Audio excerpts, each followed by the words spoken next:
Des histoires. Sabali, une petite fille à la peau noire et aux yeux pleins d'étoiles, vivait dans une maison remplie de livres, mais elle ne les lisait pas, elle les écoutait. Chaque soir, elle s'asseyait près de la fenêtre et attendait que les histoires viennent à elle.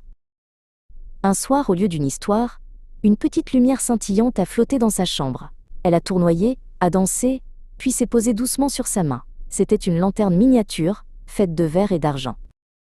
Sabali a soulevé la lanterne et a vu une image à l'intérieur. Un dragon qui soufflait des bulles de savon au lieu de feu. Mais l'image a clignoté et a disparu. La lanterne était cassée. « Oh non!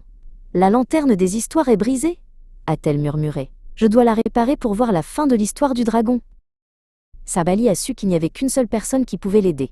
Le gardien des histoires. Il vivait au sommet de la montagne de l'imagination, un endroit si haut qu'il touchait les nuages. Elle a mis sa lanterne dans son sac à dos et a commencé son voyage. Elle a traversé des forêts de champignons géants et des rivières de limonade pétillante. Le voyage était long, mais l'idée de toutes les histoires qu'elle pourrait entendre l'a poussée à continuer. Elle a même vu un oiseau-livre qui volait en lisant à haute voix une histoire de pirate.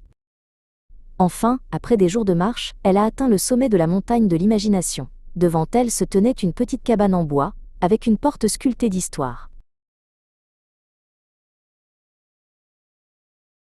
La porte s'est ouverte doucement, et une voix a dit « Je t'attendais, Sabali. La lanterne n'est pas brisée, elle est vide. » Sabali a levé les yeux et a vu la gardienne des histoires, une vieille dame aux cheveux blancs comme les nuages, et aux yeux qui scintillaient comme des étoiles.